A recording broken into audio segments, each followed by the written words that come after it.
అరే మీ మహేష్ గౌడ్ పోయి రాజ్భవన్ ముంగట ధర్నా చేసిండు, కనీసం ఆయన కొద్దిగానే రేషం ఉన్నది. నువ్వే ఆడున్నావు, కొడంగల్లో దాక్కున్నాడు పోయి. కొడంగల్లో మళ్ళా గట్టిగా ఇంకా విచిత్రం చెప్తా మీకు.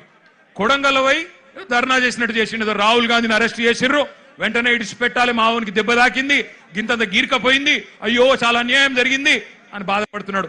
నేను అడుగుతున్నా రేవంత్ రెడ్డి, ఏమన్నా కొద్దిగా సోయుందా నీకు? నీకు కూడా ఒక బిడ్డ ఉంది, నీకు కూడా మన్మడున్నాడు. నీ బిడ్డను ఇవాళ అక్కడ పిల్లల్ని కొట్టినట్టు కొడితే ఊకుంటావా ఒక తండ్రిగా? కనీసం రేషం లేదా? పిల్లలను గొడ్డులను కొట్టినట్టు కొడుతుంటే కనీసం స్పందన లేదు నీకు. ఢిల్లీ దాకా పోయి మరి మీ నాయకుడితో కూర్చునే ధైర్యం కూడా లేదు నీకు. ఇంకా మీదికెళ్ళి మోడీ గారిని, ధర్మేంద్ర ప్రధాన్ గారిని ఇవాళ ప్రధానంగా యువత డిమాండ్ చేస్తున్నది. జవాబు చెప్పండి అని చెప్పి మోడీ గారిని, ధర్మేంద్ర ప్రధాన్ గారిని అడుగుతుంటే మన చోటాబాయ్ ఈయనేం అడుగుతుండేరికేనా, కేసీఆర్ కేటీఆర్ తప్పటిదంతా.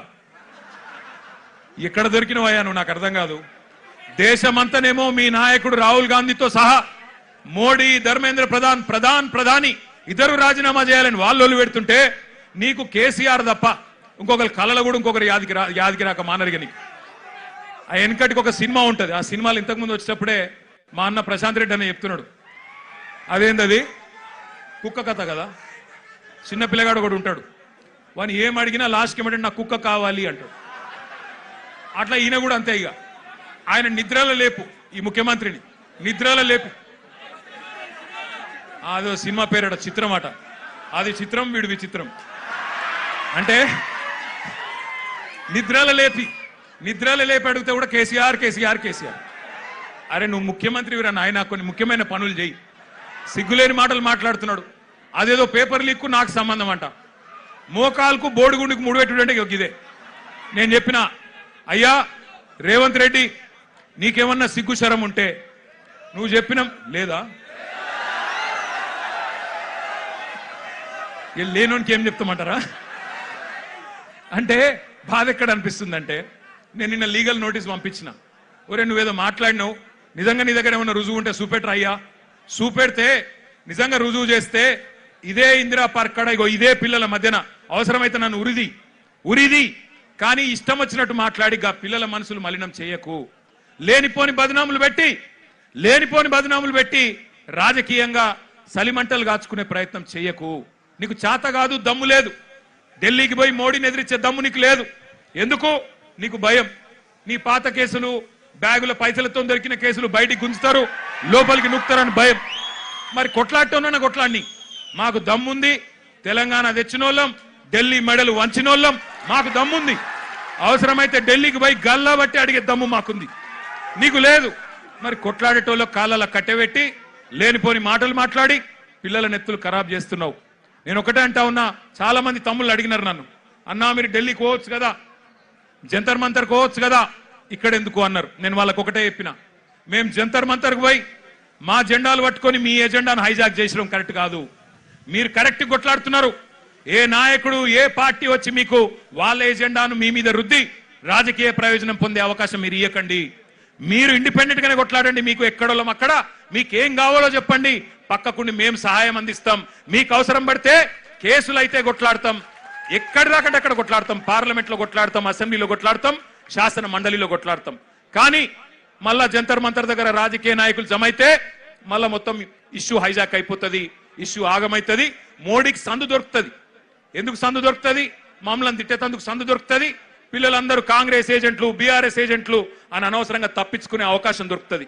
అందుకే అందులోకి పోతలేం. మేము ఇక్కడే హైదరాబాద్ నుండే మరి మోడీ గారిని, ఇక్కడ ఉండే బీజేపీ నాయకులను కూడా ప్రశ్నించాల్సిన అవసరం ఉన్నది. ఇప్పుడే ఒక అమ్మాయి పేరు మర్చిపోయిన నేను, ఎంత గొప్ప మాట మాట్లాడింది. ఐశ్వర్యనా ఏమన్నది అమ్మాయి? రాజకీయ నాయకుల కొడుకులు రేప్ చేస్తే వాళ్ళకేమో బెయిల్ వస్తున్నాయి, జల్దీ బెయిల్ వస్తున్నాయి, మరి ప్రశ్నాపత్రం లీక్ అయితే ఎందుకు సమాధానాలు వస్తలేవు అని అడిగింది. చెప్తారా సమాధానం ఎవరన్నా ఈ కేంద్రంలో? భారతీయ జనతా పార్టీకి 8 మంది ఎంపీలు ఉన్నారు. ఒక్కడికన్నా ధైర్యం ఉందా ఈ ప్రశ్నకు సమాధానం చెప్పేది? 2 కేంద్ర మంత్రులు ఉన్నారు ఇక్కడ రాష్ట్రంలో, ఒక్కరికన్నా ధైర్యం ఉందా సమాధానం చెప్పేది? మాట్లాడితే దేశం కోసం, ధర్మం కోసం. ఏ దేశం కోసం, ఎవడి ధర్మం కోసం? ఈ పిల్లలు దేశభక్తులు కాదా? ఈ దేశం వాళ్ళు కాదా? హిందువులు కాదా కొట్లాడుతున్న పిల్లలు? మరి వాళ్ళకు అన్యాయం జరుగుతుంటే మీకు కళ్ళకు కనబడతలేదా? ఇదేనా దేశం కోసం ధర్మం కోసం అంటే? అందుకే అడగాల్సిన అవసరం ఉన్నది, నిలదీయాల్సిన అవసరం ఉన్నది, ప్రశ్నించాల్సిన అవసరం ఉన్నది, గల్లా వట్టి బజార్లకు గుంజాల్సిన అవసరం కూడా భవిష్యత్తులో వస్తుంది. తప్పకుండా వెనుకకు తగ్గకుండా పోరాటం చేయవలసిన బాధ్యత మన మీదనే ఉన్నది. మీ అందరికీ పిల్లలందరికీ నేను చెప్పేది ఒకటే, కేసీఆర్ గారు 2001లో పార్టీ పెట్టినప్పుడు తెలంగాణ తెస్తా నేను అని చెప్పినప్పుడు ఎవరు నమ్మలేదు, ఎవరు విశ్వసించలేదు. ఈ బక్కపల్సన ఆయనతో ఏమైతుంది, ఈయనతో ఏమైతుంది అన్నారు. చాలా మాటలు మాట్లాడిండ్రు, చాలా ఇష్టం వచ్చిన ఇన్సల్టులు చేసిండ్రు. మీతో ఏం కాదన్నారు. మగల ఉట్టింది పుబ్బల పోతుంది, ఈయన గాలికి ఊపితే ఎగిరిపోతాడు, ఈయనతో ఏమైతుంది అన్నారు. కానీ కేసీఆర్ గారు అందుకే మనలో ఆత్మవిశ్వాసం నింపడానికి ఆయన ఒక పాట కూడా రాసిండు స్వయంగా. ఏం రాసిండు అందులో? సిపాయిల తిరుగుబాటు విఫలమయ్యిందని, సిపాయిల తిరుగుబాటు విఫలమయ్యిందని అనుకుంటే వచ్చేదా దేశానికి స్వాతంత్రం, రాజీలేని పోరాటమే విజయం సాధిస్తుంది, ముమ్మాటికి తెలంగాణ రాష్ట్రం వచ్చి తీరుతుంది. ఇది కేసీఆర్ రాసిన పాట. 14 ఏళ్లు సావుకు భయపడకుండా, కేసులకు భయపడకుండా ఎట్లా ప్రజాస్వామ్యబద్ధంగా పోరాటం చేయాలో ఎక్కడికో పోయి నేర్చుకోవాల్సిన అవసరం లేదు. మన నాయకుడు కేసీఆర్ గారు ఆయన చేసిన పోరాటం మీ కండ్ల ముంగట్నే ఉన్నది. సావు నోట్లో తలబెట్టి తెలంగాణ తెచ్చి ఢిల్లీ మెడలు వంచి 2 ఎంపీలున్నా ఢిల్లీ మెడలు వంచిన నాయకుడు మనకు ఆదర్శంగా మన కళ్ళ ముంగట్నే ఉన్నాడు. కాబట్టి మనకు ఎవరో ప్రేరణ అవసరం లేదు, ఎవరో మనకు స్ఫూర్తినివ్వాల్సిన అవసరం లేదు. మన నాయకుడు కేసీఆర్ గారే మనకు స్ఫూర్తి. రాష్ట్రాన్ని తెచ్చిన తెలంగాణ తండ్రి కేసీఆర్ గారే మనందరికీ స్ఫూర్తి ప్రదాత. నేను పిల్లల్ని కోరేది ఒకటే, మీ కండగా అవసరమైతే నాకు విశ్వాసం ఉంది. ఎందుకంటే కేసీఆర్ గారు కూడా తల్లడిల్లిపోతా ఉన్నారు, కేసీఆర్ గారు కూడా తల్లడిల్లిపోతా ఉన్నారు. మీ ఆందోళన చూస్తున్నాడు, ఆయన ఏం చూడకలేడు. సోషల్ మీడియాలో మీ మాట్లాడుతున్న మాటలు, మీరు ఒక్కొక్కరు చెప్తున్న ఆవేదన, మీరు ఏ రకంగా చేస్తున్న నిరసనలు, ఇవన్నీ కేసీఆర్ గారు చూస్తూనే ఉన్నారు. అందుకే అవసరమైతే కేసీఆర్ గారు కూడా తప్పకుండా మీకోసం, మీ భవిష్యత్తు కోసం గతంలోనే చెప్పినట్టుగా ఆయన కూడా he will rise to the occasion. ఆయన కేసీఆర్ గారు ఈ రోజు కాదు, కరోనా టైంలోనే చెప్పిండు, ఇండియా రియాక్ట్స్. కేసీఆర్ చెప్పిన మాట ఇవాళ మీకు ఒక తీరుగా అనిపిస్తుండొచ్చు, కానీ India will react. India has that ability to react. పిల్లలు భారతదేశ భవిష్యత్ నిర్మాతలు, వాళ్ళే ఈ దేశాన్ని కాపాడుకుంటారు, వాళ్ళే ఈ దేశ ముఖ చిత్రాన్ని మారుస్తారు. తమ భవిష్యత్తు కోసం అవసరమైతే ఎంత దాకన్నా పోతారు.